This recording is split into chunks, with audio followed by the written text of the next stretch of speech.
ब्रह्मा विष्णु महेश अजर अमर नहीं है, इनका भी आविर्भाव अर्थात जन्म तथा तिरोभाव अर्थात मृत्यु होती है। प्रमाण के लिए देखिए देवी भागवत महापुराण।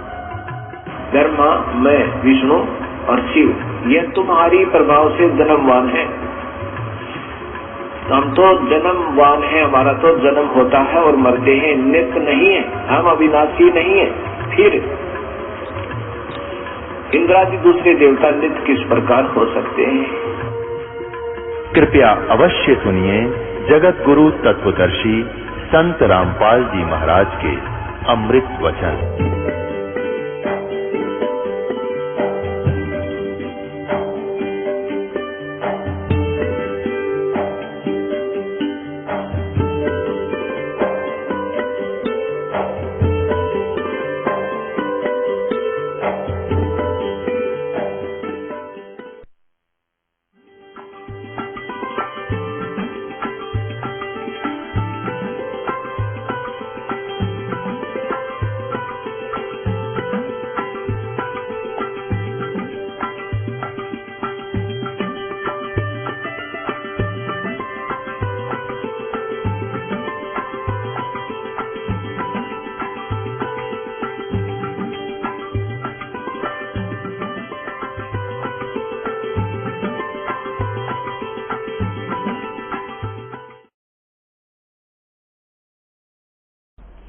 और दूसरा ये था कि सत्संग केवल परमात्मा ही आकर बताते हैं, यथार्थ ज्ञान स्वयं भगवान बताते हैं। तो वो परमात्मा 600 वर्ष पहले आए थे, उन्होंने यथार्थ ज्ञान दिया, वो अच्छी आत्माओं को मिलते हैं और उनको फिर यथार्थ ज्ञान से परिचित कराते हैं। उसके लिए परमेश्वर ने स्वयं कहा है, चारों युग में मेरे संत पुकारे, कूक कहा हम हेल रे, हीरे माणक मोती बरसे, ये जग चुगता ढेल रे। चारों युग में मेरे संतों ने आवाज लगा लगा कर, हेला देकर, आवाज ऊंचे स्वर में गूंज गूंज कर बोला है। और हमने भी चारों युग में मेरे संत पुकारे, मेरे संत जो मुझसे परिचित हुए, और कूक कहा हम हेल रे, हमने सब जगह आवाज लगा लगा कर ढोल के डंके पर कहा कि तुम साधना गलत कर रहे हो, तुम अपने ग्रंथों से परिचित नहीं हो बच्चों, हम जो ज्ञान दे रहे हैं ये मोक्षदायक है, तुम्हारा पाप नाश करेगा, तुम्हें सुख देगा। तो जो यथार्थ भक्ति मार्ग रूपी हीरे मोती लाल वो तुमने स्वीकार नहीं किए, और आन उपासना शास्त्र विधि त्याग कर मनमानी पूजा करके वो कंकर पत्थर इकट्ठे कर लिए जो उस जिनकी कोई कीमत आगे नहीं मिलनी आपको। तो यहाँ बताते हैं, चारों युग में संत पुकारे, कूक कहा हम हेल रे। और ये सत साधना मोक्षदायक ज्ञान और भक्ति रूपी हीरे माणक मोती बरसें, ये जग चुगता ढेर रे। हमरा ज्ञान किन्हें ना सुनिया, और पर भी लेन जात है दुनिया। हमारा ज्ञान कोई सुनता नहीं, और वहां पर भी में नहाने जाते हैं उस तालाब में जहां इन शास्त्र विरुद्ध ज्ञान देने वाले साधकों ने, संतों ने मिसगाइड किया हुआ है। वहां कुंभ का मेला लगेगा, उस तालाब में नहाने से मोक्ष हो जाएगा। आपके से पहले तो कछुए मच्छी और वो उसके अंदर मछलियां मेंढक रहते हैं, वो मुक्त हो जाते हैं, आपसे पहले उसके अंदर ही पड़े हैं वो। अरे बोले आदमियों, है कहीं गीता जी में लिखा कहीं पर ये जाकर के पर भी लेकर आओ, या कोई अन्य मंत्र जाप करो, या श्राद्ध निकालो। बल्कि मना किया है कि श्रीमद् भगवद गीता में 9वें अध्याय के 25वें श्लोक में कहा है कि जो भूत पूजते हैं वो भूत बनते हैं, जो देवों की पूजा करते हैं देवलोक में जाकर के उनके नौकर लगते हैं, वहां चले जाते हैं, और जो पितर पूजते हैं वो पितर लोक में चले जाते हैं, और मेरे पूजने वाले मुझे प्राप्त होते हैं, यानी ब्रह्मलोक में चले जाते हैं। और फिर वो 18वें अध्याय के 62वें श्लोक में कहता है कि उस परमात्मा की शरण में जा जहाँ जिसकी कृपा से तू परम शांति को, सनातन परम धाम को प्राप्त होगा। तो कहीं पर भी पूरी श्रीमद् भगवद गीता में ना कोई तीर्थ, ना व्रत, और ना ही किसी अन्य उपासना का प्रमाण है। तो हमने शास्त्र विधि अनुसार साधना करनी है जो हमारे सदग्रंथ बताते हैं। सदग्रंथों में आपको पहले भी बता दिया कि जो वेद हैं, चारों वेद, ये गॉड गिवन है, लेकिन 5वां वेद गुप्त था, इसने छुपा दिया, उसमें कंप्लीट कोर्स था, पूरा मोक्ष मार्ग था, पूरा ज्ञान था, वो नहीं रखा तो परमात्मा स्वयं आकर वो ज्ञान देते हैं। उस ज्ञान के अंदर यह पूरा कोर्स है मोक्ष प्राप्ति का, यहाँ के सुख प्राप्ति का, आपके संस्कार में, प्रारब्ध में, आपकी किस्मत में लिखे हुए पाप को टालने का, ये साधन वाले ने वर्णित किया है जो दास के पास उपलब्ध है, इसको प्राप्त करो। अब जो सत्संग आज सुनाना चाह रहा था दास, उसकी भूमिका बनी है 2 घंटे में। अब 2 प्रकार से मानव शरीर प्राप्त होता है।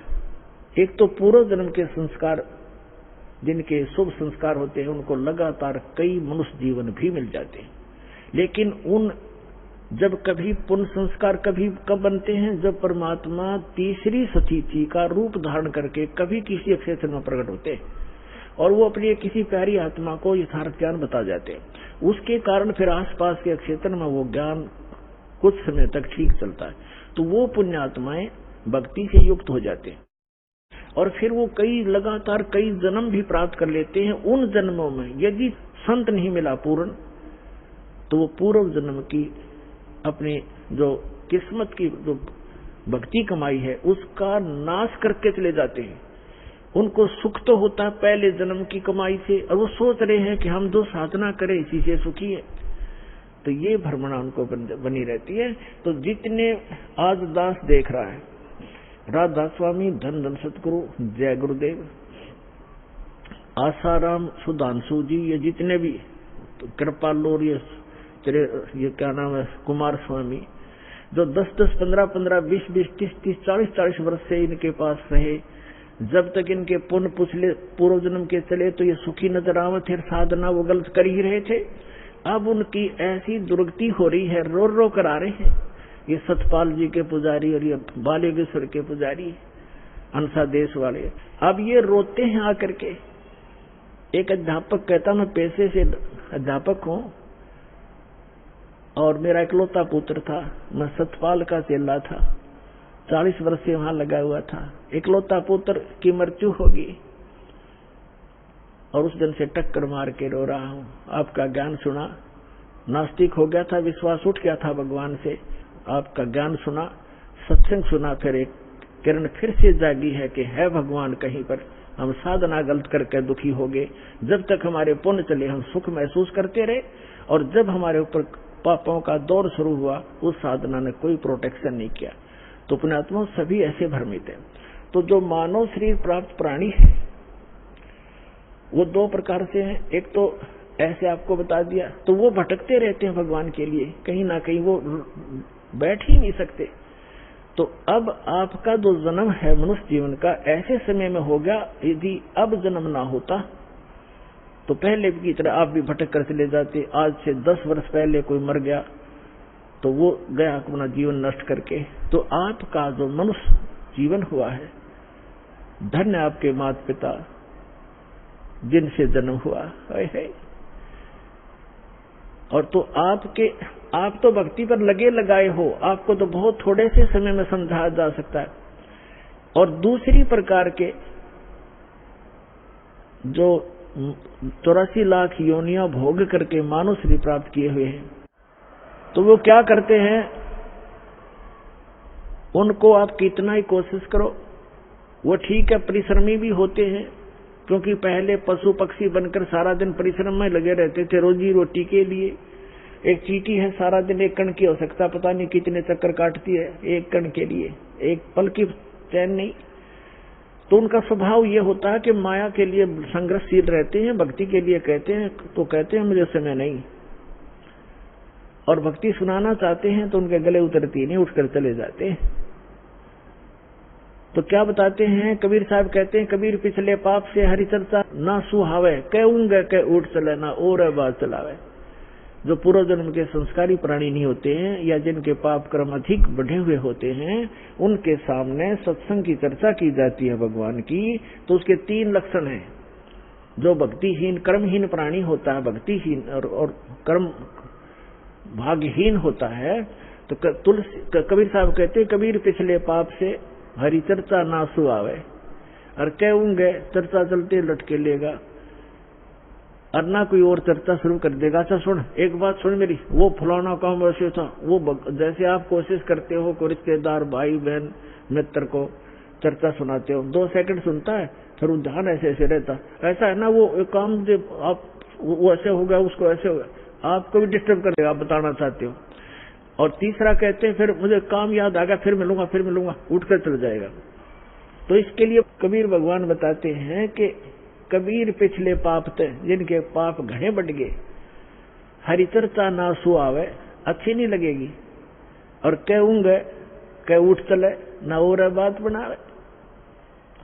तो ये उस व्यक्ति के लक्षण हैं जो पिछले जन्म के पापों से ज्यादा ग्रस्त है, या जो सीधा मनुष्य जीवन सीधा ही वो 84 लाख प्रकार के प्राणियों से पशु पक्षियों की योनि से प्राप्त सीधा मनुष्य जीवन प्राप्त किया है। तो उसके अंदर भक्ति प्रवेश करना बड़ा कठिन होता है, लेकिन हो जाती है। उसको थोड़ा ज्यादा समय लगेगा इस ज्ञान को समझने में, और शुरुआत एक बार हो जाती है, धीरे धीरे किसी न किसी जन्म में तो वो हो ही जाती है। एक कागभूषण नाम के, अपने पुराणों में भी इसका प्रमाण आता है, कागभूषण नाम के एक महापुरुष हुए हैं, और एक गरुड़ जी जो श्री विष्णु जी के वाहन माने जाते हैं। इन दोनों की एक बार आपस में चर्चा हुई। कागभूषण कैसे हैं, उनका बाकी का शरीर मनुष्य दृश्य है, लेकिन चोंच और ऊपर का हिस्सा जो मुंह है वो कौवे का है, उसको कागभूषण कहते हैं। इन दोनों की आपस में एक बार चर्चा हुई, और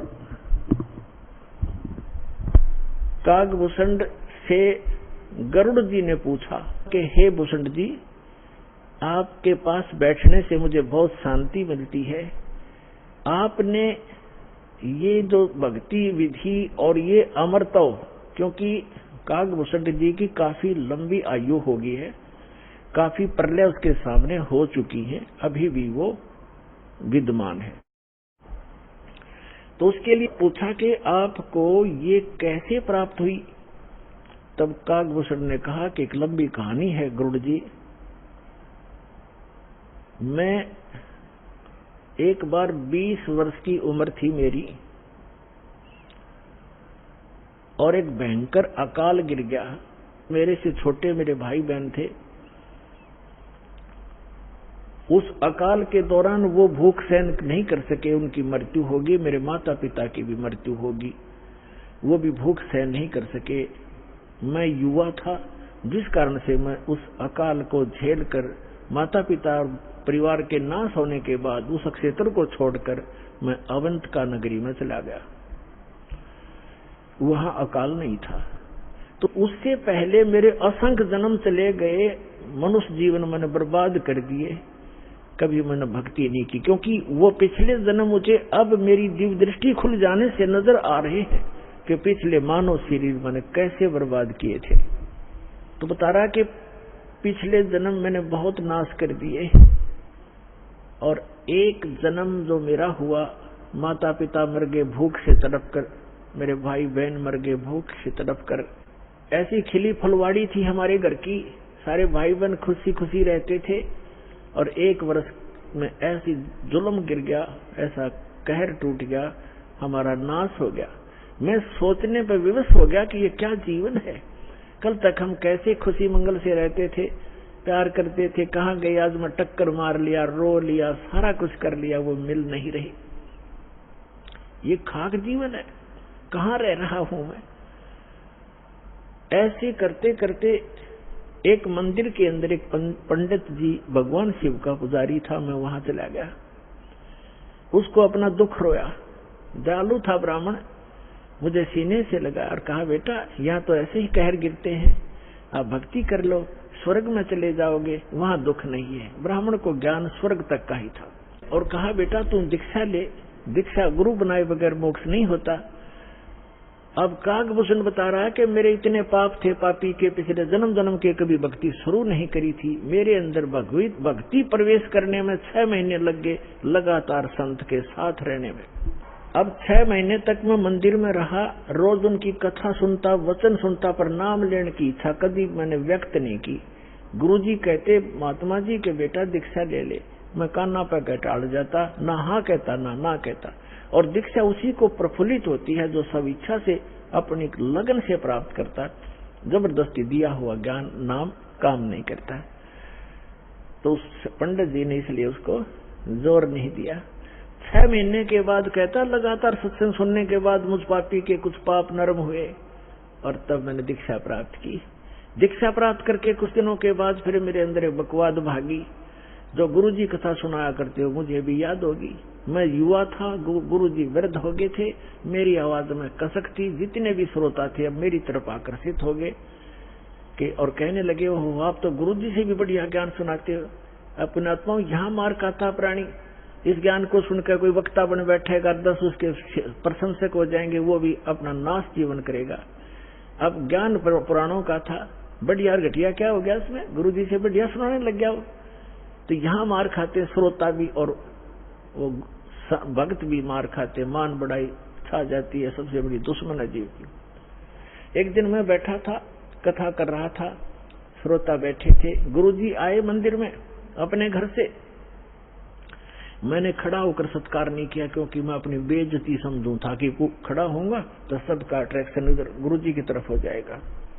अब मैंने बैठे बैठे दर्शन कर लिए, ऐसे बस थोड़ा सा नाम मात्र सा सिर झुकाया, खड़ा नहीं हुआ मैं। अब गुरुजी तो आए थे अपना लगे पूजा पाठ करने मंदिर में। एक कोने में बैठकर आकाशवाणी हुई मंदिर में, कह रहे दुष्ट तूने अपने गुरु का अनादर किया है, तुझे 1 लाख वर्ष के लिए नरक में डालता हूं। भगवान शिव की आकाशवाणी हुई, क्योंकि ब्राह्मण शिव का पुजारी था। अब वो आकाशवाणी सुन ली गुरुजी ने। उसने कहा अरे बेटा भूषण, उसका नाम कुछ और था उसमें, बेटा भगवान क्यों नाराज हो गया तेरे से। गुरुजी ने नहीं ध्यान दिया कि इसने मेरा आदर किया या अनादर किया। संत के विषय में एक वाणी कही है गरीबदास साहिब जी ने कि आदर अनादर करो क्यों ना कोई, मम संत शरण जगत जान सोई। अब संत ये नहीं देखते आदर अनादर को, लेकिन शिष्य को हानि घनी हो जाती है जो आदर नहीं करता, नियमित नहीं रहता। तो उस गुरु ने पूछा बेटा क्या गलती करती, भगवान आपसे क्यों रुष्ट हो गए। अक्षमा याचना कर, दयालु है भगवान, माफ कर देंगे तेरे को। और खुद भी अर्ज की, हे भगवान बच्चा है आपका, गलती होगी, बालक है, क्षमा करो। तब उसने आकाशवाणी की फिर दोबारा भगवान शिव ने कि दुष्ट जब ये निकम्मा व्यक्ति अपने गुरु का आदर नहीं करता तो मेरा क्या आदर करेगा। गुरु एक रिहर्सल करनी होती है गुरु जी को भगवान की तरह मानकर, क्योंकि हम जैसा व्यवहार गुरु जी के यहाँ कर रहे हैं तो परमात्मा इस रूप में आपको वहां ऊपर जाकर के आपकी परीक्षा लेगा। एक स्थान है मानसरोवर पर, तो वहां जो जैसा भाव आपका यहाँ वैसा वहां होगा, जैसे सोपन में होता है। तो वहां से वापस आने के बाद फिर आप बहुत युगों तक वहां नहीं जा पाओगे। इसलिए एट प्रेजेंट आपने गुरु जी के साथ ऐसा व्यवहार करना चाहिए, ऐसा बोलना चाहिए जैसे हम भगवान से कर रहे हो। तो इस प्रकार ना करने से तब उसने कहा कि इसने आपका अनादर किया, आपका नहीं मेरा अनादर किया, इसको 1 लाख वर्ष तक नरक में डालूं। फिर काफी समय तक हाथ जोड़े रहा ब्राह्मण, आपका बच्चा है, बख्श दो दाता, बालक है, गलती होगी, अरे तो भी मांग माफी बच्चे, मांगी माफी मांग। लेकिन फिर आकाशवाणी हुई कि मेरा वचन ना खाली जाई, यम के लोग चलो रे भाई। अब कागभूषण कहता है कि मेरी मृत्यु होगी, मैं नरक में डाल दिया गया 1 लाख वर्ष तक। लेकिन थोड़ी बहुत जो कलम चढ़ी थी, थोड़ी बहुत भक्ति प्रारंभ की थी प्राथमिक, उसका लाभ मिला। अगले जन्म में मुझे मनुष्य जीवन मिला, 1 लाख वर्ष नरक भोग गए। मनुष्य जीवन मिला तो मैंने एक लोमस ऋषि के साथ वाद विवाद कर दिया।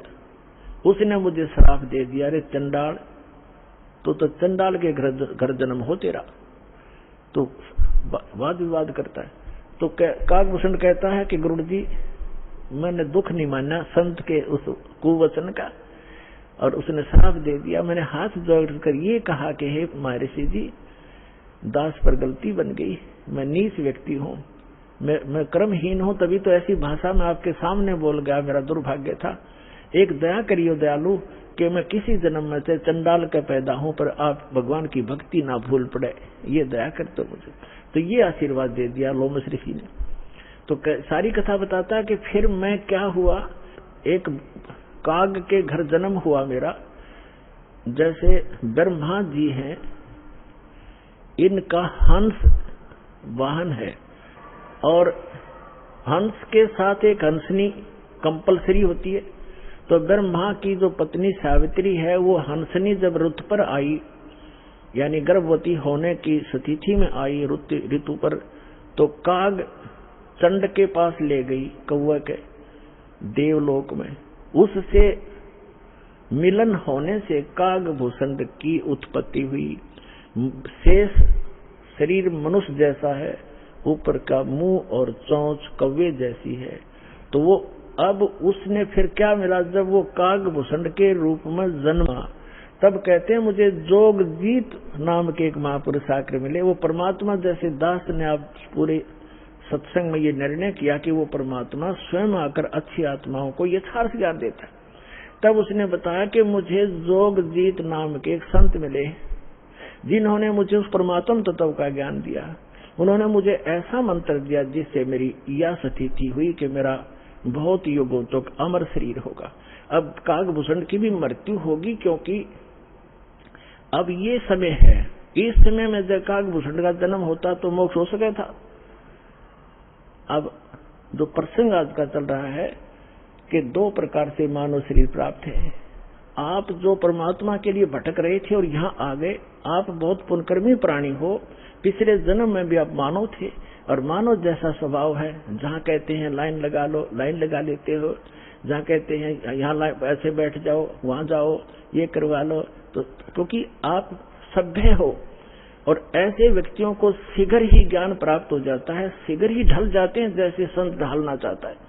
आपके मैल घड़े नहीं थे, और जो मैला कपड़ा ज्यादा होता है धोबी को उसको ज्यादा प्रयत्न करना पड़ता है, स्पष्ट साफ वो भी हो जाएगा। तो इस प्रकार स्थिति है। जो दूसरी टाइप के व्यक्ति हैं उनके ऊपर भी रजा होगी, क्योंकि जगह जगह भगवान की चर्चा चल रही है, टीवी चल रहे हैं। एक ही घर में 4 सदस्य हैं, 3 ने नाम ले लिया, एक सुनता भी नहीं। तो वो मनुष्य योनि से आया हुआ प्राणी नहीं है, को पूर्व संस्कार से जुड़ गया। लेकिन धीरे धीरे जब सारे परिवार लग रहा है, परमात्मा की वाणी चलती है, उस पर उस वाणी का भी असर होगा और आज पूरा विश्व परमात्मा के चरणों में एक बार आएगा और सबका कल्याण होगा, चाहे किसी प्रकार जन्म हुआ हो। बोलो सतगुरुदेव।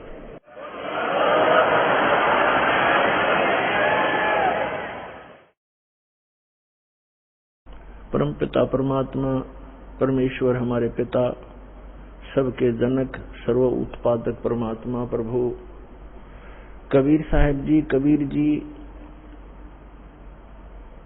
ये परम अक्षर ब्रह्म है, सारी सृष्टि के रचनहार हैं। और पुण्यात्माओं, आपके ऊपर रहम किया उस दीन दयाल ने, आपको ये तत्व ज्ञान समझाया, आप तक पहुंचाया। आप तक ये तत्व ज्ञान पहुंचाने के लिए उस परमेश्वर ने कितने कितने कष्ट उठाए। आप तक पहुंचने के लिए उस परमात्मा ने भिन्न भिन्न वेश बनाए, और आप जी ने इस काल की भांग को इतना पी लिया कि इस काल के इस नकली सुख, इस झूठे सुख के नशे में आप भगवान को पहचानना भूल गए। परमेश्वर कहते हैं, मैं रोवत हूँ सृष्टि को, सृष्टि रोवे मोहे, गरीबदास इस वियोग को समझ न सकता कोई। हमारे पिता कहते हैं, हमारे भगवान कहते हैं कि मैं तुम्हें रो रहा हूं, तुम्हारे लिए भटक रहा हूं कि तुम गलत स्थान पर रह रहे हो। या कोई जीव सुखी नहीं, या सुख नाम की वस्तु नहीं, और आप यहाँ सुख खोज रहे हो और सुख देने वाले उस भगवान की खोज कर रहे हो, उसके लिए रो रहे हो, तड़फ रहे हो। मैं तुम्हारे लिए रो रहा हूं कि मैं हूं वो परमात्मा, मैं तुम्हारा जनक हूं, मैं तुम्हारा पिता हूं। आप जी ने ये गलती की जिस कारण से आप इस काल कसाई के यहाँ फंस गए हो।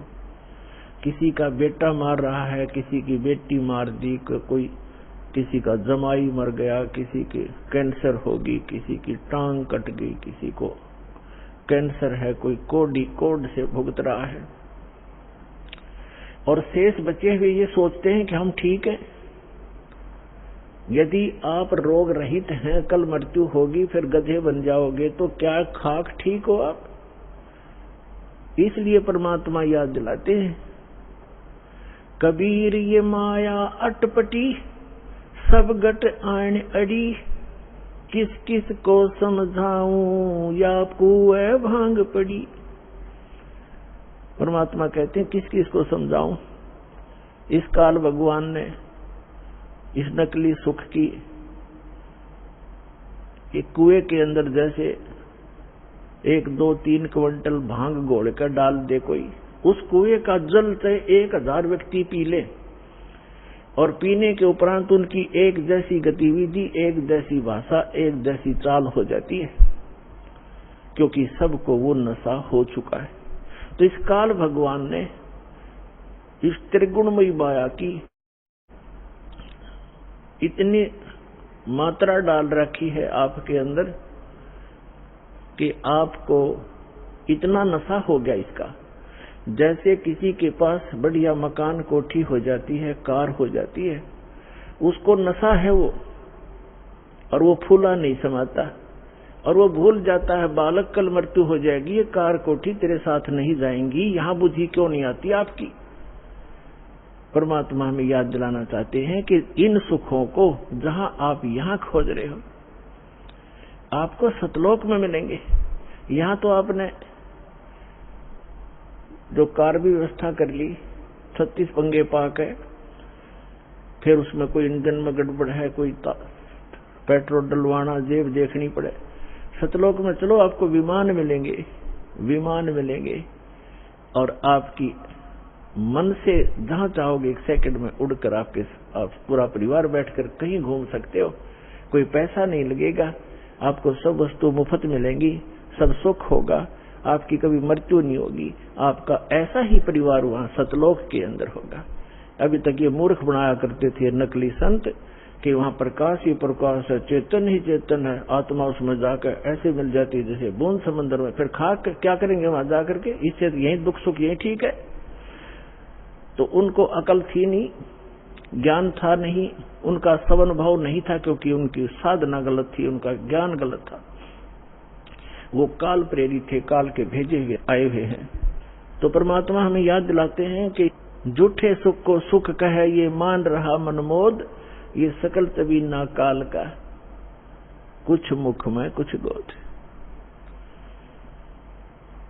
अपने आत्मा आप देख रहे हो, कहीं पर भूकंप आ जाता है, हजारों लाखों की संख्या में मानव मर जाते हैं, अन्य प्राणियों की तो गिनती ही नहीं। कहीं पर फ्लड आ जाती है, गांव के गांव बह जाते हैं, हजारों की संख्या में व्यक्ति मारे जाते हैं, और वो उन मकानों को, उन वहां के सांसारिक सुखों को जोड़ने में सारा जीवन लगाते हैं। उनका दृष्टिकोण सिर्फ उन्हीं पर केंद्रित रहता है कि कोठी बना लूं, कार बना लूं, 1 प्लाट और ले लूं, 2 कोठी और बना दूं, एक बैंक बैलेंस बना दूं, एक फैक्ट्री लगा लूं। उद्देश्य मनी मेक ही रहता है। परमात्मा कहते हैं तो बच्चों वाले खेल खेल रहे तुम, आप जी को ज्ञान नहीं है, इसलिए यहां डरे ढोरे हो। 1 सेकंड का पता नहीं क्या बिजली गिर जाए, और फिर आप यहीं स्थिर होना चाहते हो ऐसे गंदे लोक में। तो तत्व ज्ञान का अभाव है। जब आपको तत्व ज्ञान होगा, आपके मन की व्यवस्था ही अलग हो जाएगी। जब आपको तत्व ज्ञान होगा, आपके मन की स्थिति बदल जाएगी, आपका उद्देश्य बदल जाएगा। तो इस प्रकार परमात्मा हमें आकर याद दिलाते हैं, आप जी विचार कीजिए कि आपकी मृत्यु तो होगी होगी, चाहे यहाँ कोई पूरी पृथ्वी का राजा है और चाहे अमीर या गरीब है, कोई भी व्यक्ति है, आपकी मृत्यु होगी। और आपने जो कुछ भी सारे जीवन में संग्रह किया वो आपके साथ नहीं जाएगा। ये तो यूनिवर्सल ट्रूथ है, आपको सबको मालूम है। और पुण्यात्माओं, ठीक है, आपके पूर्व जन्म के पुण्य हैं, आपको जो भी वस्तु उपलब्ध है इसको ये समझ लो कि आपकी नहीं है। आप एक रेस्टोरेंट में रह रहे हो। अब जैसे अच्छे पूंजी वाले व्यक्ति, सेठ धनी व्यक्ति अच्छे रेस्टोरेंट में जाकर के अपना 1, 2, 3, 4 जैसा भी वो वहां दिन रात व्यतीत करना चाहते हैं, तो उनके पास पैसा घना है, तो वे हाई क्लास के, हाई क्वालिटी के रेस्टोरेंट के अंदर रह रहे हैं। वहां सुविधाएं अच्छी हैं, सोफा सेट हैं, बढ़िया पलंग है, टीवी रखे हैं, सारी व्यवस्था है वहां पर। बैल बजा दी, बैरा आ गया, जो वस्तु मांगी उपलब्ध होगी खाने और पीने की। और एक गरीब व्यक्ति जाके एक सिंपल होटल में रुका है जिसमें एक तख्त पड़ा है और सिंपल आहार है, थोड़ा खर्चा है उसका। तो ऐसा ही समझ लो आप, जो गरीब है वो एक सिंपल होटल में रह रहा है, अमीर है वो बड़े होटल में रह रहा है, लेकिन वस्तु किसी की नहीं। वहां पर होटल में गए व्यक्ति को पता होता है कि यहाँ तेरी वस्तु कोई नहीं है, इनको प्रयोग कर सकता है, वो भी अपने खर्चे से। तो इस काल भगवान का ये होटल है फॉर एग्जाम्पल। और इसमें आपके पुण्यों के कारण आप सुविधा जो आपको है वो आपके पूर्व जन्म की पूंजी से है, जेब आपकी ही खर्च हो रही है। जो सुविधाएं आपको उपलब्ध है आपके पुण्य क्षीण हो रही है। और गरीब व्यक्ति है वो समझ रहे सिंपल होटल में रह रहा है, कोई झोपड़ी में है तो सिंपल मकान में रह रहा है, तो वो भी एक होटल में ही है। एक दिन दोनों ने ही जाना है और दोनों ने वो सब वस्तुएं ही छोड़ जाना है। अब जाना कहाँ है? स्वदेश को जाना है। होटल में व्यक्ति वही रहता है जो विदेश गया हुआ है, अपने घर से बाहर है। आज तक आपको यही नहीं मालूम कि हम इस होटल को छोड़कर प्रस्थान कहाँ करेंगे। आपको तो जबरदस्ती जब आपकी पूंजी समाप्त हो जाती है, आपका समय समाप्त हो जाता है, उस होटल से पकड़कर बाहर फेंक दिया जाता है सड़क पे, आप कहीं जाओ। जब हम घर से बाहर चलते हैं वैसे किसी काम कार्यवश, तो जाने से पहले हम वहां कहाँ रुकेंगे, रात्रि हम कैसे व्यतीत करेंगे, उसकी व्यवस्था पहले करके जाते हैं। और संसार छोड़ के जाने वाला व्यक्ति कभी सोचता भी नहीं कि मृत्यु के बाद मैं कहां जाऊंगा। तो वो ज्ञान अब आपको प्राप्त हो रहा है कि आप ये साधना करोगे और आप इन होटलों में रहो जैसे जिसकी व्यवस्था है। ठीक है, धनी है अपने उस सुविधा को प्राप्त करो, निर्धन है अपने उन मकानों में गुजर करो। और दोनों ही 2 रोटी खाते हैं, एक गरीब भी और सेठ भी। और एक चारपाई पर ही सोते हैं, 3-3 4-4 पर सेठ नहीं सो सकता। एक कोने में से 10 कक्ष की कोठी हो, एक कक्ष के एक कमरे में एक तख्त 3.5 बाई। परमात्मा कहते हैं क्या चढ़ावा मेंढिया और लंबी भीत उसार, घर तक 3.5 हाथ गणा तक 4.25। यानी आपको लेटने के लिए अपने हाथ, ये हाथ होता है इतना, प्रत्येक का शरीर अपने 3.5 हाथ का होता है, 3.5 हाथ का। तो परमात्मा कहते हैं आपने से 20 कक्ष की कोठी बना रखी है, उसमें 3.5 हाथ और बाई 1 हाथ, इतनी जगह की जरूरत है आपको। बाकी उस कोठी की शर्मा मार ले, क्या बनेगा उसका? समय खोया, अपना जीवन व्यर्थ किया। तो कहने का भाव ये है कि ठीक है, भगवान ने आपको कोठी भी दी है, सुविधाएं भी हैं, कोई बात नहीं, लेकिन अब भविष्य की तैयारी करो, यहां से चलने का उद्देश्य बनाओ। असक जन्म हो गए आप जी ने यही भटकतों का।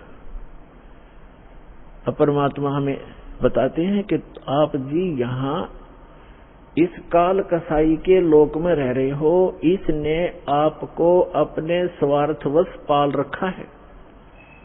जैसे कसाई बकरे पालता है। पुण्यात्मा, आपके ऊपर 3 गुणों का इतना जबरदस्त प्रभाव हो गया कि आप जी अपने परिवार, अपनी संपत्ति को अपना मान चुके हो, और मान चुके हो जैसे नशे में व्यक्ति चाहे कुर्डियों पर पड़ा हो गंध में, और चाहे चारपाई पर लेट रहा हो, उसको पता ही नहीं तू कहाँ है। तो आज हम सभी की ये स्थिति है कि हम इस सब कुछ को अपना मान चुके, और इसको ये कहा जाता है कि आप कसाई के लोक में रह रहे हो और ये आपको सबको खाएगा बारी बारी, ये नहीं बख्शेगा किसी को भी। किसी परिवार के 3 सदस्य खा जाता है एक दिन में, कोई दुर्घटना से या कोई किसी और अन्य कारणों से, कोई बीमारी से, और शेष बच्चे ये सोचते हम ठीक हैं। जिनके साथ वो घटना घट गई उससे पहले वो भी आप जैसी ही स्थिति में थे। तो पुण्यात्माओं, परमात्मा ने रजा बख्शी आपको ये ज्ञान देने की, और फिर वो विकल्प बताया कि यहां से जाकर आप कहां रहा करोगे।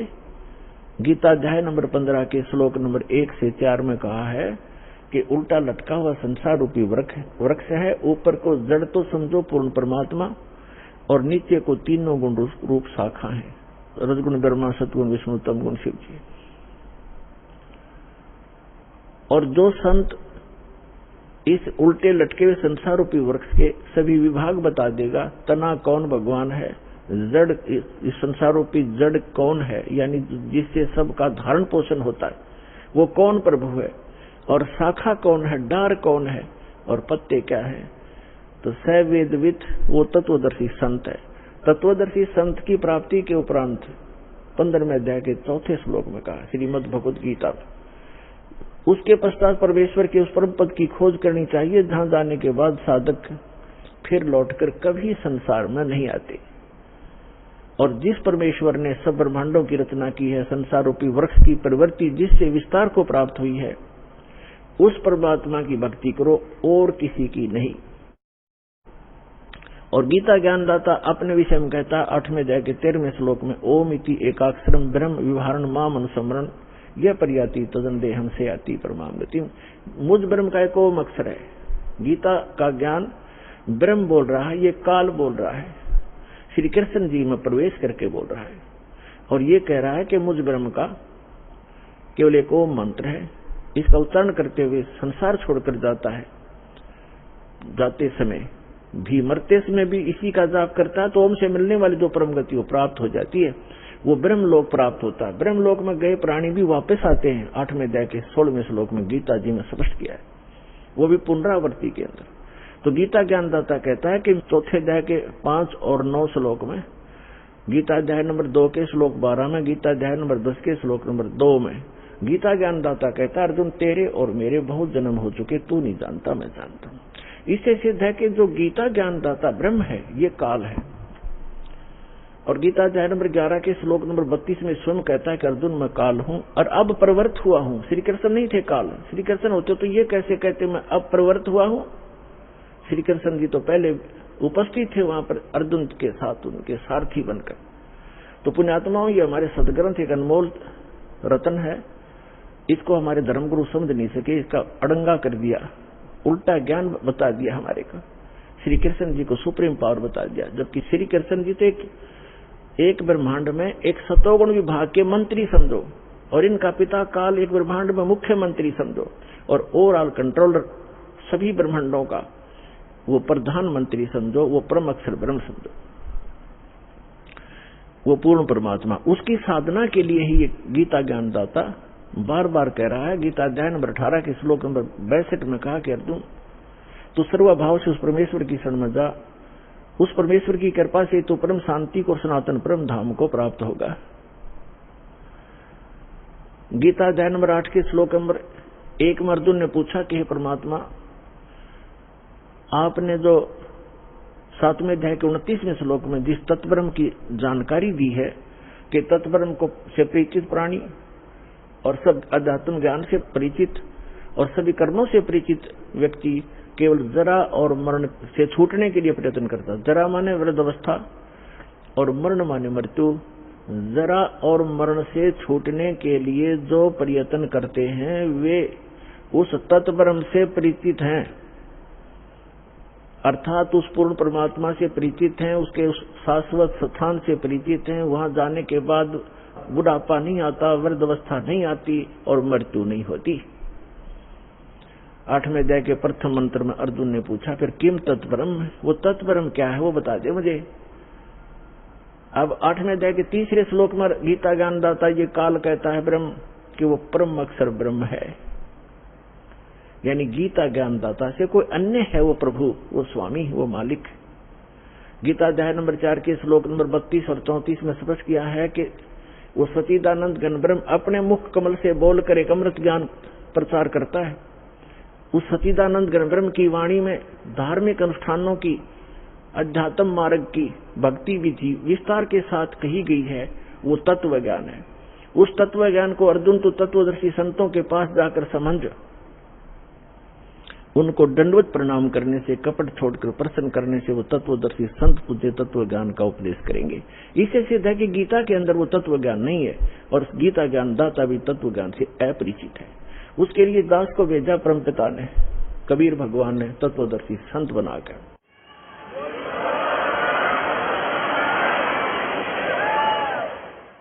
अब जो प्रसंग चल रहा है कि गीता ज्ञानदाता 8वें अध्याय के 3रे मंत्र में कहता है कि वो परम अक्षर ब्रह्म है, और गीता अध्याय नंबर 8 के श्लोक नंबर 5 और 7 में अपनी साधना करने को कह रहा है कि मेरी भक्ति कर, मुझे प्राप्त होगा, लेकिन युद्ध करना पड़ेगा। और पुण्यात्मा जहाँ युद्ध है वहां शांति नहीं हो सकती। इसलिए गीता ज्ञानदाता कहता है 18वें अध्याय के 62वें श्लोक में कि सर्वभाव से तू उस परमेश्वर की शरण में जा, उस परम अक्षर ब्रह्म की शरण में जा, उसकी कृपा से तू परम शांति को और सनातन परम धाम को प्राप्त होगा, जहां जाने के बाद साधक फिर लौटकर कभी संसार में नहीं आते।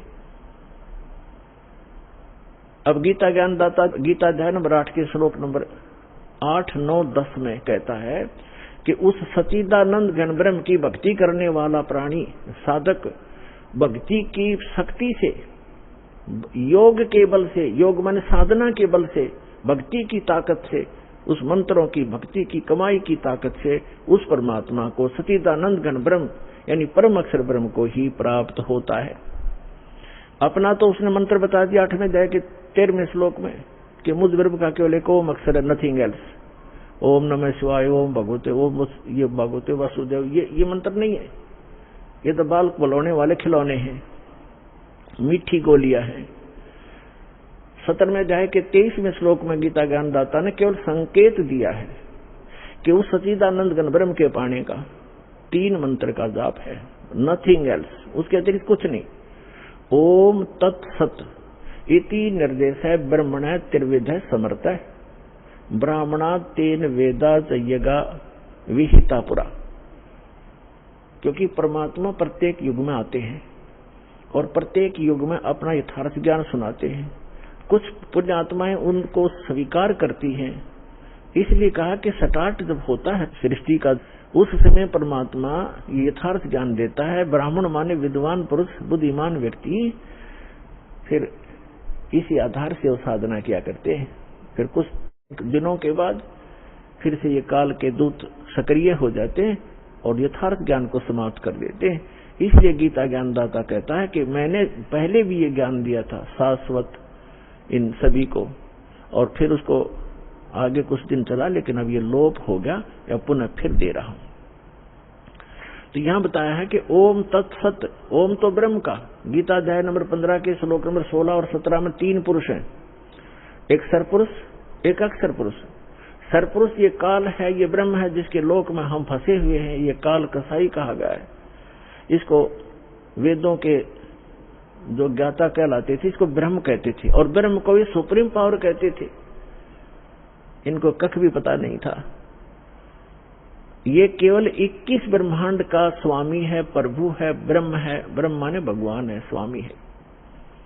और फिर परब्रह्म इससे नेक्स्ट, जैसे दादा परदादा, एक दादा उससे नेक्स्ट दादा, तो ये ब्रह्म, फिर पर ब्रह्म को अक्षर पुरुष भी कहते हैं, इसको सर पुरुष कहते हैं। ब्रह्म को अक्षर पुरुष 7 शंख ब्रह्मांड का स्वामी है। नील पद्म शंख 7 शंख ब्रह्मांड का स्वामी है, इसको अक्षर पुरुष का। इसकी आयु बहुत लंबी है, इसलिए इसको अक्षर पुरुष कहते हैं। अब जो तीसरे नंबर का है, गीता अध्याय नंबर 15 के श्लोक 16 में 2 पुरुष हैं, सरपुरुष और अक्षर पुरुष। और बताया कि जितने भी इनके अंतर्गत प्राणी हैं शरीरधारी, इन सब का, और साथ में दोनों सरपुरुष और अक्षर पुरुष का शरीर तो नाशवान है, जीवात्मा किसी की नहीं मरती। आगे फिर 15 में जाके 17वें श्लोक में तुरंत बताया है कि उत्तम पुरुष है तू अन्य परमात्मा इति उदाहरते। उत्तम पुरुष, पुरुषोत्तम तो कोई और ही है इन दोनों से, सरपुरुष और अक्षर पुरुष से। वो 8वें अध्याय के 3रे श्लोक में गीता ज्ञानदाता ने बता दिया वो परम अक्षर ब्रह्म है। अब देखो, ब्रह्म एक सरब्रह्म, सरपुरुष को होते सरब्रह्म को, ये तो 7 संग ब्रह्मांड का प्रभु है, स्वामी है, सरब्रह्म, जिसको काल कहते हैं, जिसने गीता का ज्ञान श्री कृष्ण में प्रवेश करके दिया, इसको सरब्रह्म कहते हैं। ये 21 ब्रह्मांड का ब्रह्म है, स्वामी है। और जो अक्षर ब्रह्म है, अक्षर पुरुष कहो तो अक्षर ब्रह्म को, वो 7 संग ब्रह्मांड का स्वामी है। और परम अक्षर पुरुष कहो, परम अक्षर ब्रह्म को, वो असंख्य ब्रह्मांड का ओवरऑल कंट्रोलर है। और वही इस संसार रूपी वृक्ष का मूल है, जड़ है, जिससे सबका धारण पोषण होता है, जो सबका पालक है। गीता अध्याय नंबर 15 के श्लोक नंबर 17 में कहा कि उत्तम पुरुष है तू अन्य परमात्मा इति उदाहरता है। यह लोक तटरम आविश्य विभर्ति अवय ईश्वर है। इसमें बताया है कि उत्तम पुरुष है तू अन्य, इन सरपुरुष और अक्षर पुरुष से वो श्रेष्ठ भगवान, उत्तम माने श्रेष्ठ, पुरुषोत्तम कहो, उत्तम पुरुष कहो, एक ही बात है।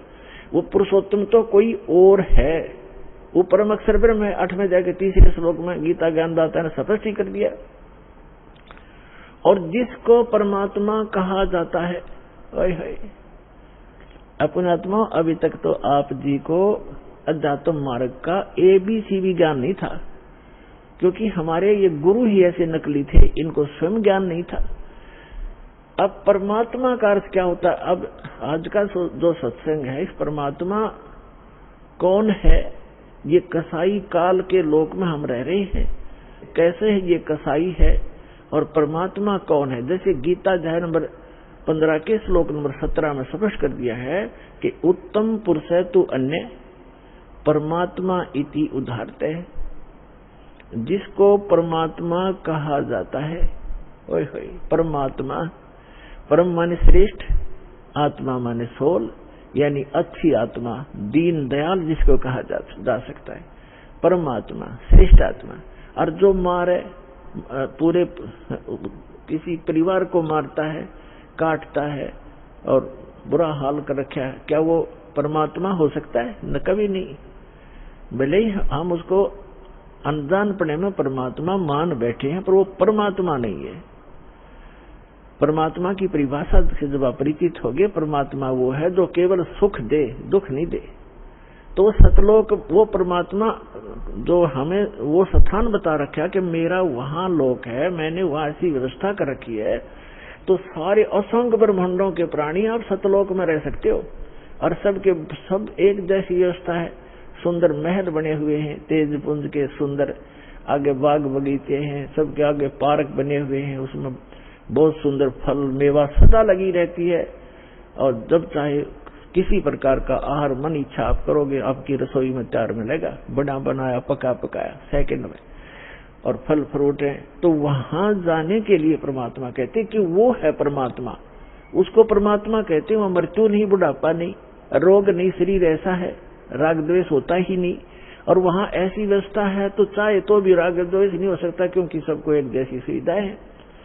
अब जैसे पुण्यात्मा आप यहाँ रह रहे हो, 2 दिन रुको, 10 दिन रुको, आपको बना बनाया भोजन एक भंडारे मिलेगा, एक जैसा सबको, किसी में कोई अंतर नहीं, एक जैसी सीटिंग होगी, एक जैसा आपका बिस्तर होगा, एक जैसे सबको नहाने धोने की व्यवस्था सबको बराबर है। तो यहाँ राग द्वेष हो ही नहीं सकता। कोई उसे मूर्ख बुद्धि भ्रष्ट होता है, जिसका स्वभाव में प्रवेश होता है, वो आकर बकवास वैसे कर लो, किसी ने यहाँ गद्दा लगा रखा है, अपना बिस्तर लगा रखा है, दूसरा आके घाटी तरफ मैं इधर बैठूंगा। तो ये तो कहीं पैदा कर लो बकवादी आदमी होते हैं, वो तो दुर्बुद्धि होते, नहीं तो सभ्य व्यक्ति होते हैं। यहाँ कोई प्रकार का द्वेष राग आपको नहीं हो सकता, क्योंकि सबको एक जैसी व्यवस्था है। ऐसे ही सतलोक के अंदर वहां किसी चीज का अभाव नहीं। यहाँ चोरी डाकैत और ये बुराइयां क्यों करते हैं? क्योंकि यहाँ पर हर चीज का अभाव है। प्रत्येक वस्तु किसी भी व्यक्ति को उपलब्ध नहीं है, चाहे किस कोई भी है। किसी को ऐसा रोग हो जाएगा तो कितना सेठ है, उसकी दवाई मिल लेना, मारे जाओ टक्कर द्वार के। एक बता रहा था कि इतना बड़ा सेठ था, करोड़ों की इनकम थी उसको, और स्वयं वो कोई ना फल खा सकता था, ना कोई आहार कर सकता था। दाल का पानी घोल के और छान के पिया करता, चाट ले उस माया ने सिर पर धर ले फैक्ट्री और कोई ठीरे। कहते हैं जीवित जग में जूती पड़े फिर जम तोड़े छाती, बिना भक्ति के प्राणी यही दुखी हो जाएंगे, अगयम के दूत उनको बहुत सताएंगे। तो यहाँ परमात्मा आपको बताना चाहते हैं कि आप काल के लोक में रह रहे हो। गीता अध्याय नंबर 15 के श्लोक नंबर 16-17 में 3 पुरुष है। अब 17वें का प्रकरण चल रहा है कि उत्तम पुरुष है तू अन्य और परमात्मा इति उदाहरते, उसको परमात्मा कहा जाता है। और ये लोग तेरे में अविश्य विवर्ती, जो तीनों लोकों में प्रवेश करके सबका धारण पोषण करता है, वो अव्यय ईश्वर है, वो है अविनाशी परमेश्वर, वो है अविनाशी भगवान, अविनाशी स्वामी। गीता अध्याय नंबर 15 के श्लोक नंबर 18 में ये बुद्धिहीन व्यक्ति जो नकली है वो ये कहते हैं कि रामपाल 15वें अध्याय के 18वें श्लोक के बारे में क्यों ना बोलता, कि उसमें लिखा है, गीता ज्ञानदाता कहता है कि लोक वेद में मैं इन सभी प्राणियों से उत्तम हूं, और इसलिए लोके वेदे, लोक वेद में पुरुषोत्तम प्रसिद्ध हूं। तो इसका अर्थ ये है कि गीता ज्ञानदाता 21 ब्रह्मांड का स्वामी है, और इसके अंतर्गत जितने प्राणी हैं इंक्लूडिंग ब्रह्मा विष्णु महेश से भी ये उत्तम है, श्रेष्ठ है, इनसे उत्तम है। इसलिए दंत कथा के आधार पर, लोक वेद के आधार पर मैं पुरुषोत्तम प्रसिद्ध हूं, क्योंकि मैं इनसे उत्तम हूं, श्रेष्ठ हूं, तगड़ा हूं, इसलिए मैं पुरुषोत्तम प्रसिद्ध हो रहा हूं। लेकिन उत्तम पुरुष तू अन्य 15वें अध्याय के 17वें श्लोक में उसने क्लियर कर दिया। तो पुण्यात्माओं, ये अज्ञानता का ही परिणाम होता है, जिसमें थोड़ा बहुत कचरा रह जाता है, वैसे फसड़ करा कर वो फिर कार्बोरेटर दास चाहता है कि सारा सफाई कर दूं ताकि आपको कोई मिसगाइड ना कर सके। तो इस प्रकार 15वें अध्याय के 18वें श्लोक को समझो कि ये कहता है कि जितने मेरे अंतर्गत प्राणी हैं उनसे मैं उत्तम हूं, पुरुषोत्तम कहलाता हूं, इसलिए इन तम तगड़ा हूं, श्रेष्ठ हूं, इसलिए पुरुषोत्तम प्रसिद्ध हो रहा हूं। लेकिन वो पुरुषोत्तमता कोई और है। 15वें अध्याय के 17वें श्लोक में। तो अब प्रसंग हम यहाँ आते हैं कि उसको परमात्मा कहा जाता है। ओए है परमात्मा, प्रभु का नाम का अर्थ होता है स्वामी। उसको ब्रह्म कहो, प्रभु कहो, साहिब कहो, और राम गॉड खुदा अल्लाह कहो। अल्लाह भी स्वामी। और जैसे परमात्मा किसे कहते हैं? परमात्मा उसे कहते हैं जो कभी दुख नहीं देता, सबको सुख सुख देता है। उत्तम पुरुष है तो अन्य परमात्मा इति उदाहरत है। यह लोक तरम अविश्य विवर्ती, अव्यय ईश्वर है। अब परमेश्वर ने आके बताया अपनी प्यारी आत्मा धर्मदास जी को कि धर्मदास, आप इस काल के लोक में रह रहे हो। अब धर्मदास जी ने कहा कि प्रभु, आप जो कहते हैं सिरोधार्य है, लेकिन मेरे गले उतर नहीं रही ये बात कि हम गंदे लोक में रह रहे हैं, ये कसाई का लोक है। हे परमात्मा, देखो कैसी यहाँ पर फल फ्रूट हैं, कैसे बाग बगीचे बने हैं, झरने बह रहे हैं, गंगा जैसी दरिया बह रही है, और कितना दयालु है ये परमात्मा, कैसी ऋतु बनाई है, हवा चल रही है, और कितना अच्छा शुद्ध हवा दे रखी है, कितनी लंबी चौड़ी पृथ्वी है, कोई कहीं बैठो उठो लेटो किसी प्रकार, कितनी सुविधा देता है ये। इसको कैसे हम मानने कि ये भगवान नहीं है? तब परमात्मा ने बताया कि पुण्यात्मा धर्मदास जी को कहा कि इस काल को एक श्राप लगा हुआ है कि 1 लाख मानव शरीरधारी प्राणियों को ये नित आहार करेगा और 1.25 लाख उत्पन्न करेगा मानव, यानी 25% एक्स्ट्रा ये उत्पन्न करेगा। इसने सतलोक में गलती की थी, जिस कारण इसको ये एक रोग लगा, श्राप लगा। और आप जी ने गलती की थी कि आप भगवान को छोड़कर इस पर आसक्त हुए थे, जिस कारण से आप इसके साथ यहां आ गए। आपके लिए ऑप्शन है वापस जाने का, आप वापस जा सकते हो, जैसे विधि मैं बताऊंगा इस साधना को करके। और ये इसलिए अब यहां प्रश्न एक और उठ जाता है भक्तों के मन में कि भगवान ने इसको श्राप नहीं देना चाहिए था। ये श्राप नहीं देते तो ये हमें नहीं खाता, यहाँ नहीं रोके रखता। आपको तो इसने रोके रखना ही रखना था। और यदि परमात्मा इसको श्राप नहीं देते 1 लाख मानव शरीरधारी प्राणियों के आहार करने का, तो आपको ये कभी मानव शरीर नहीं देता, क्योंकि इसको ये डर बना रहता है कि मानव शरीर में इनको परमात्मा का ज्ञान हो सकता है, परमात्मा प्राप्ति हो सकती है।